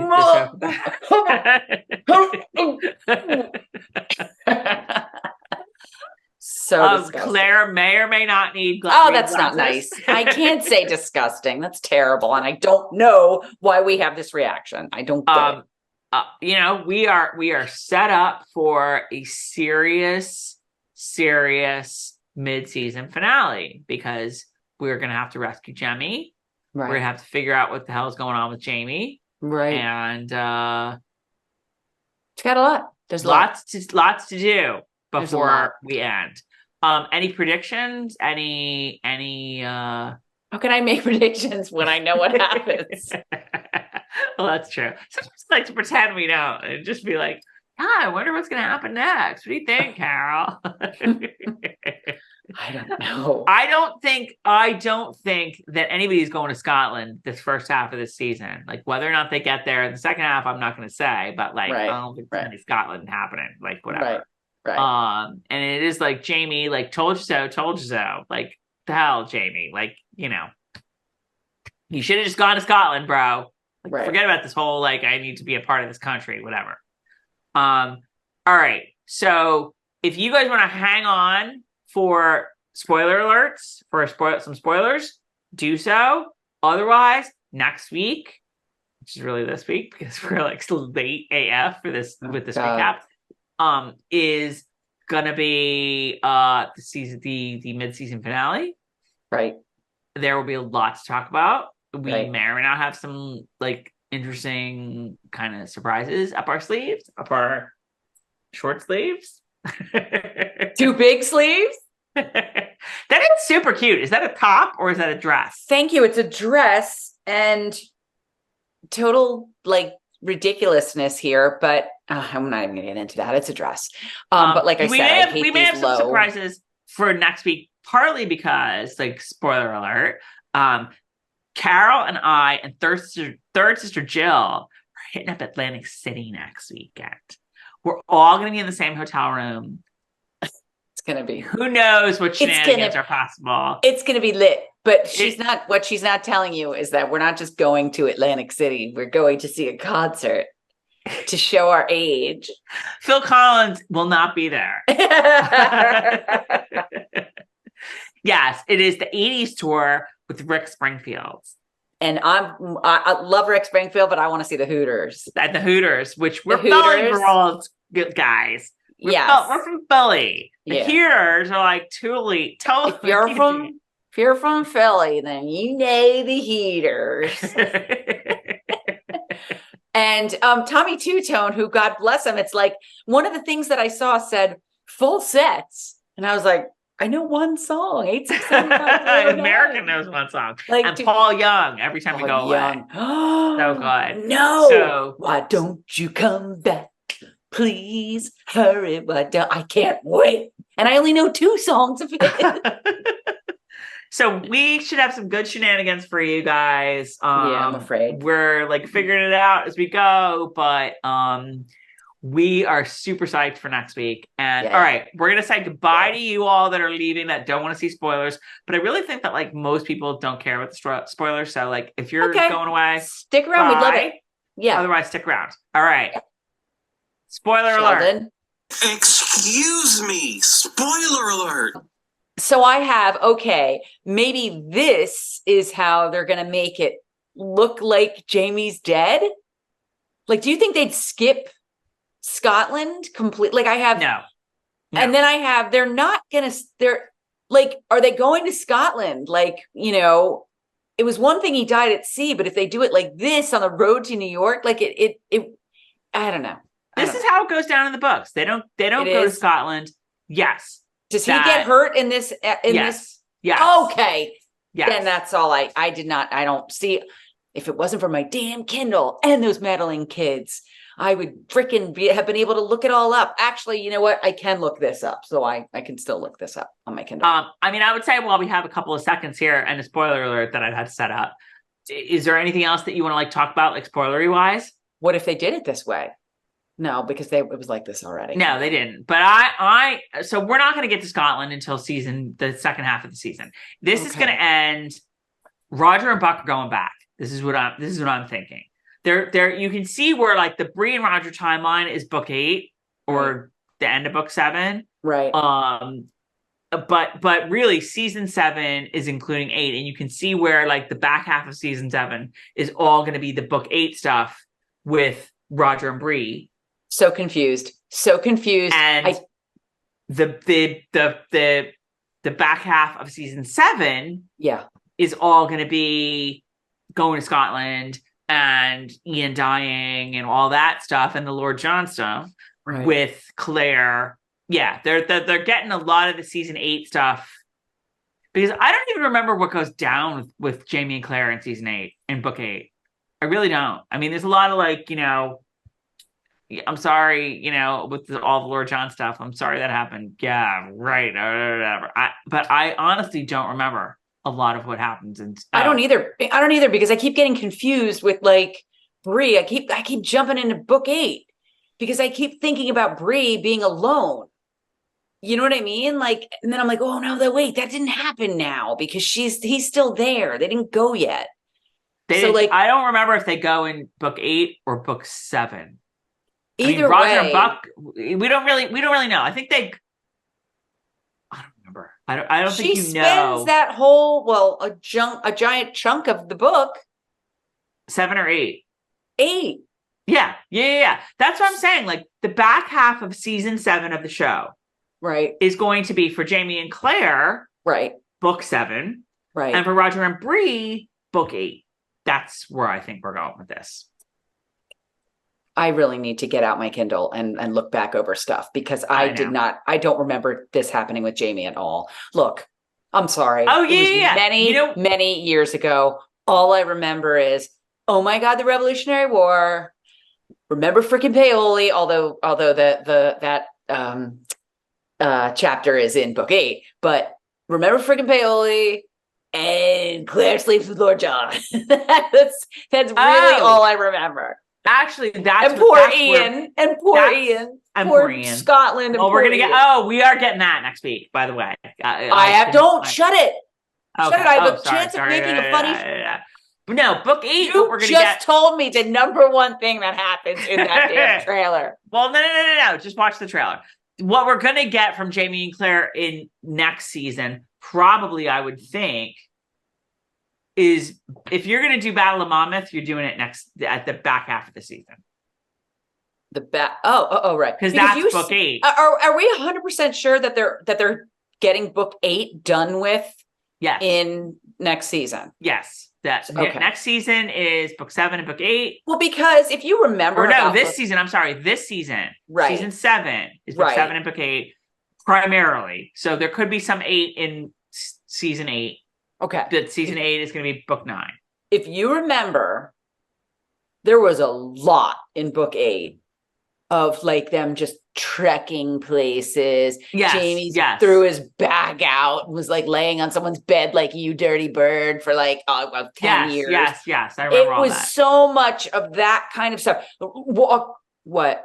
That's good. They're going to cut it off. That's right. Walking along with like the wagon train, like all this Yeah. kind of stuff. So they you could see how they can shove it all. Yeah. Yes. Yes. What was I going to say? This you might remember. Like, what happens with Jamie is, of course, he's not dead. Whatever. Claire is all badass, and she goes looking for him. She finds him, and some other woman is like trying to like pick his pocket and get whatever. And Claire's Don't like, tell me, "Get don't your tell me, hands don't off my tell me." damn wife, like, or my damn husband, Get or your whatever." damn hands It's off of her. Oh my God. Yes. Okay. Yes. All right. And Yeah, I then, but remember the other that. thing that happens is that Jamie is like, his finger gets broken again, and Jamie's Yeah. just like, cut it off. And we have Yeah. that whole scene. And Okay. I kind of think maybe we'll have. Oh, it's a great scene, but Okay, like yeah, maybe we won't. yeah. I don't know, whatever. Yeah. And that's it. And that's all she wrote. That's all she wrote. But So you guys, I think most of you probably stuck with us because y'all like spoilers. Y'all like to know about it. Well, a lot of them read the book, so. Yeah, but a lot of them didn't, but they don't care because they just love us too much. Oh, All I right, love you guys. people who go to the end, the last page first. I know. All right, we are gonna sign off, but we're gonna have a great show next week. We are gonna be, I don't. We'll be more. It's not gonna be a week later. It's not gonna be a week and a half later. It's gonna be good. It's gonna be all good. Like I said, some surprises. Hopefully, some good surprises. Okay. And that's it. So have a great week, or a great less than a week, because we got to do this all over again in like A great 3 couple of days. days. Right. All right.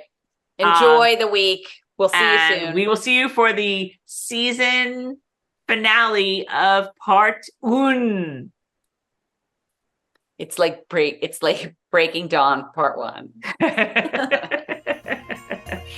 right, guys. Bye. All right, guys. Bye.